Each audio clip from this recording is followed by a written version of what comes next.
sabi ko, ang sakit ng ulo ko. Mamamatay na yata ako. Nung nasa service ako, ang nasa utak ko lang, to survive. Ako po si Rafaela Cruz. Dati ako nagtatrabaho as a customer service representative sa isang sports online betting offshore. Sa trabaho ko, ang ginagawa ko, yung mag-assist ako through chat, so non-voice ako, so bali, yung customers, yung kanilang concern dun sa mga taya nila, ba't hindi sila makataya, yung winnings nila. Basically, ang customers namin, mga Europeans. Ang pinaka naapektuhan po sa akin nung na-stroke ako, yung right side weaknesses na tinatawag kasi nga po nagkaroon ako ng infarction. Nung inatake ako, so talagang masasabi ko, yung cause ng atake ko is the stress. Yung pangalawang atake ko, ang pinaka-grabe. Kasi yun na yung hindi ko na talaga totally maigalaw yung half ng body ko. Nung pagkakatake ko pa lang, alam ko na grabe na siya kasi sinubukan kong igalaw to, bumagsak. Tapos, umiyak na ako. Tapos tinawagan ko yung anak ko, sabi ko, anak, nasan ka? Sabi niya, nasa school. Pumunta ka kasi matindi tong atake ko. Nakapagsabi pa ako sa anak ko na inatake ako, pero yun na yung huli ko nasabi. Kasi na siya, bulol. Hanggang ngayon, yung pagkabulol ko, actually dumating pa sa point na hindi talaga ako nakapasalita. Sorry, naiyak ako kasi naalala ko.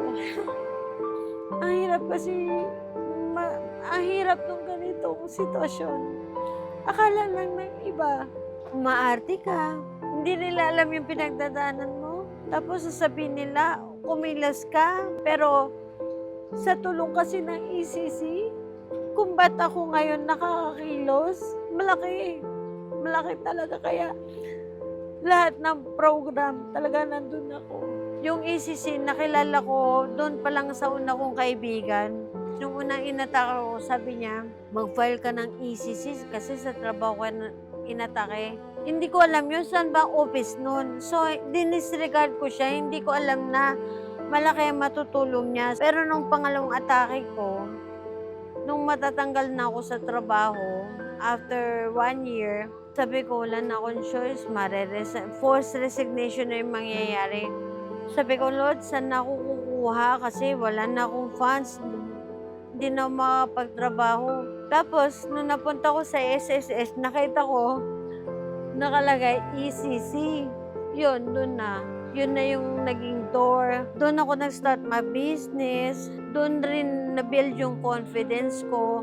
Sila yung bumuhay ng loob ko. Ang unang natulong sa akin ng ECC is yung 10,000 na cash assistance. Eksakto naman, nakatulong sa akin kasi nung panahon na yon, nag-resign na talaga ako sa company. So, nung binigay sa akin yung pension, sabi ko, Lord, makakapagpa-therapy ako, magagamit ko to sa pambayad sa bahay, tsaka pambayad sa transportation.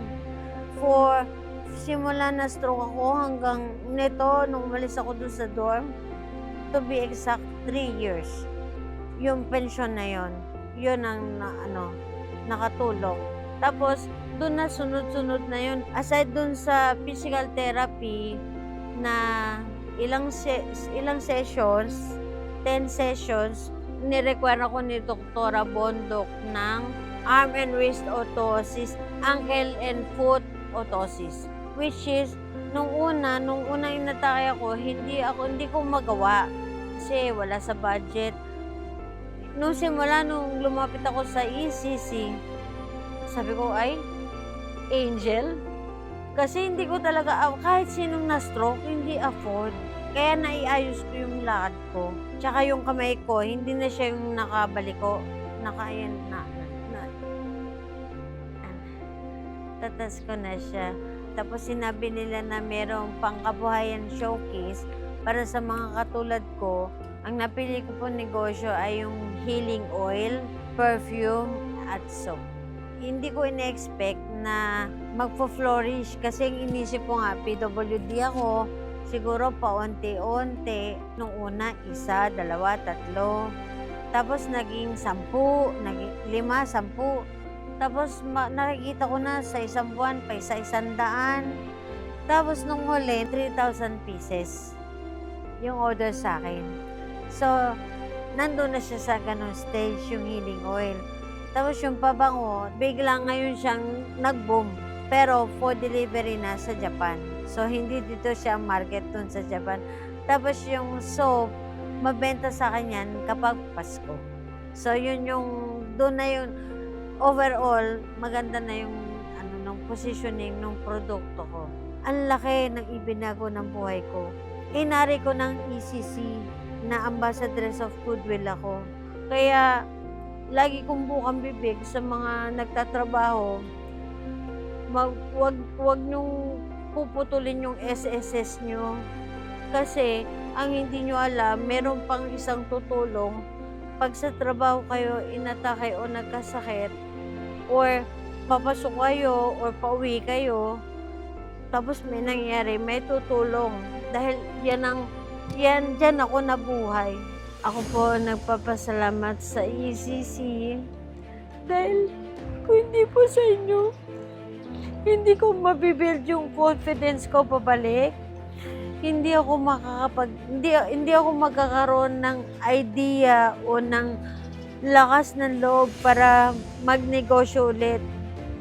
Ako, si Rafaela Cruz, Customer Service Representative noon, na-stroke sa trabaho. Negosyante na ngayon, nakabangon sa tulong ng ECC.